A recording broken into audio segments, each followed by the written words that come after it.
Breaking news tonight, Diddy whines, it's not fair, claiming the attack and trafficking charges against him are...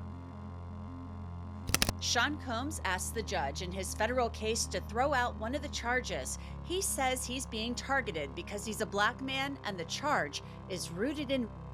Diddy and his lawyers have found a shocking loophole in the law that could see him have the charges brought against him dropped. Yes, you heard me correctly, this is not clickbait. However, there seems to be a lot of drama going on in his case because one of his lawyers decided to mysteriously stop representing Diddy almost overnight. And not only that, an S-worker and a TV contestant have also come out to accuse Diddy of and let me tell you, what they are accusing Diddy of doing is unspeakable even for Diddy's standards. Y'all, there is so much to catch you guys on, so let's jump straight into all of the Diddy drama. Now, Diddy's trial is about to start in a couple of weeks, and let me tell you, the drama with this guy is far from over. In fact, it seems the drama has been taken to the next level. And it all started with the shocking news that Diddy's lawyers had found a loophole that would see some of his charges dropped. Yap, the whole world was in shock to learn that Diddy wanted the case to be thrown out because he was black. Now, Diddy and his lawyers that the charge in question is under the Mann Act, which makes it illegal to transport women for prostitution and shouldn't apply to Diddy because, get this, no white person has ever been the target of a remotely similar prosecution. His lawyers argued that there has never been a similar RICO prosecution against others, and that the Mann Act has racist origins, used to target black men. Diddy's lawyers stated that the count should be dismissed for selective prosecution because it has been disproportionately used against black men, including in the prosecutions of boxer Jack Johnson, who was the first black world heavyweight champion, and singer and guitarist Chuck Berry. In a filing, his lawyers wrote, Mr. Combs has been singled out because he is a powerful black man, and he is being prosecuted for conduct that regularly goes unpunished. High-profile white men, including former New York Governor Eliot Spitzer, have engaged in similar conduct but were never charged under the act. Now let me give you a quick history as best as I can on this so you can get the full picture. You see, the Mann Act, originally called the White Slave Traffic Act, was passed way back in 1910 to crack down on the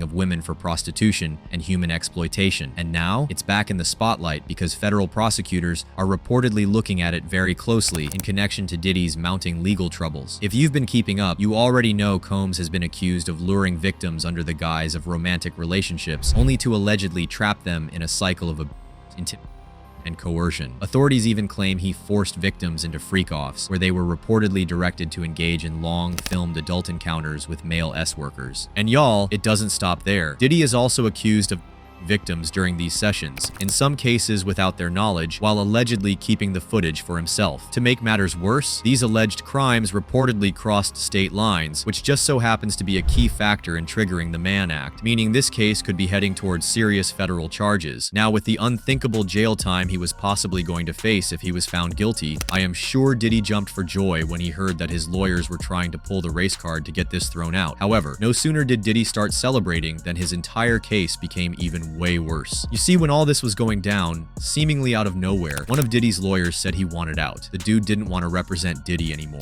Anthony Rico, the lawyer in question, submitted a motion to withdraw from Diddy's case, and he didn't exactly give a reason for his decision. He just said that under no circumstances could he continue effectively work for Diddy. Now, while Diddy was dealing with the aftermath of that huge blow to his defense, Diddy got hit with another assault lawsuit. This time, it came from a male escort who alleged Diddy and then Y'all, this alleged incident took place in a New York hotel room back in 2012. Apparently, the escort in question met Diddy through a colleague of his who worked in Florida. Diddy then invited him to travel to New York, and the two met up at his suite at the Intercontinental Hotel. And what was supposed to be a routine thing went south pretty fast. The escort claims Diddy forced him to perform stuff on a woman who was there. Diddy then gave him water to drink, then rubbed baby oil on him. And that's when the male escort alleged he started losing control of his body and felt as if he had been Diddy then proceeded to do some seriously unspeakable things to this guy, and once he was done, that's when things took an even darker turn. Y'all, Diddy then started threatening this guy to keep quiet or else. You better not say a word to anybody about this. Did you hear me? The escort recalls Diddy saying to him following the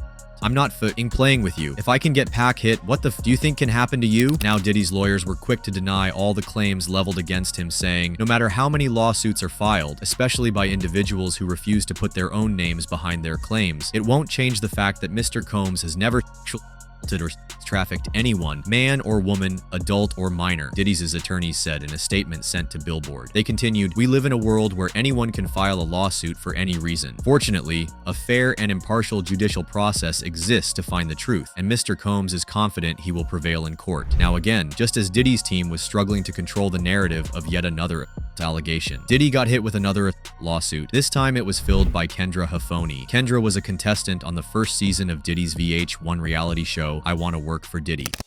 He's hard, he's stern, and he's crazy. He's opened my mind. Ride or die, we going to war.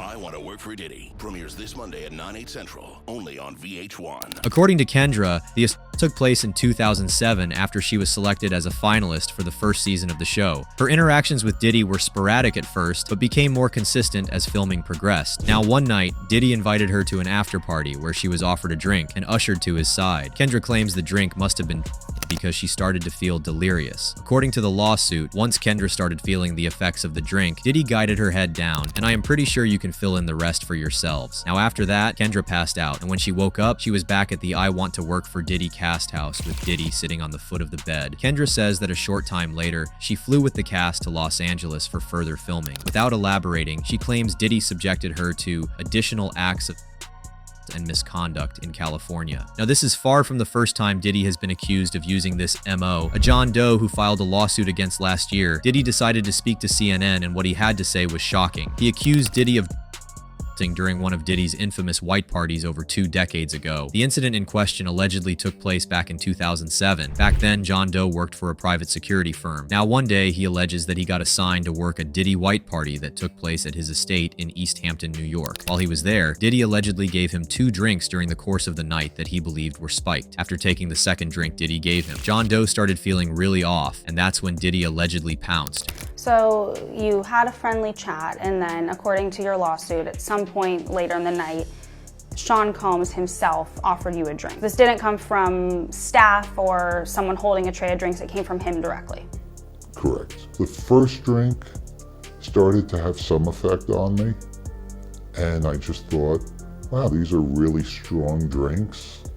It wasn't until the second drink, and it was already too late, that I realized that there was something wrong with the drinks. John Doe said that Diddy approached him and acted concerned for him. Diddy then pushed the John Doe into an empty car where he proceeded to forcibly hold him down and committed the unspeakable while the John Doe screamed and pleaded for Diddy to stop. Recalling that night, John Doe said, "I wasn't able to stand. It was just an amazing level of incapacitation that I had never experienced before, and I felt powerless." Now, after the alleged sick incident was over, John Doe struggled to leave the party due to the effect of the alleged in his system and the pain his body was in. He then reported the incident to his supervisor, and that's when he learned that the supervisor might have been aware of Diddy's alleged behavior. He just dismissed it and said, "I'll talk to him." After that, he didn't talk to me again. He cut me out of everything. I was totally blacklisted after that. I had to find a different field. It seemed Diddy's influence was everywhere if these allegations were true. Just speaking about what Diddy did to him basically ensured that John Doe couldn't get any other security job. Things got so bad that he had to switch professions. His marriage also ended as a result of the alleged abuse.